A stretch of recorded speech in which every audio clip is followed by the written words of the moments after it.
কেন বা কি কারণে হয়? আমি আপনাদের সামনে একটি আয়াত তেলাওয়াত করি। ভিডিও করতে হবে। আল্লাহ পাক সুবহানাহু ওয়া তাআলা ইরশাদ করেছেন, ওয়াল্লাযীনা জাউ মিন বা'দিহিম ইয়াকুলুনা রাব্বানা ইগফির লানা হুজুর আর বেশি করে আল্লাহ তুমি আমাদেরকে মাফ করে দাও এবং যারা আমাদের আগে চলে গেছে মাথা ব্যথাটা ছিল ভাই। আপনি তাদের হ্যাঁ ফ্রি চিকিৎসা গায়ে করে বলুন আমিন।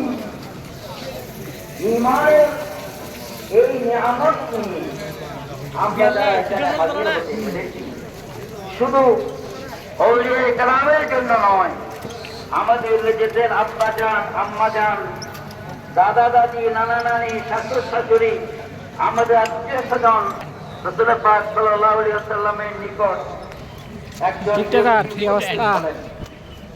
তিনি বললেন, ইয়া রাসূলুল্লাহ,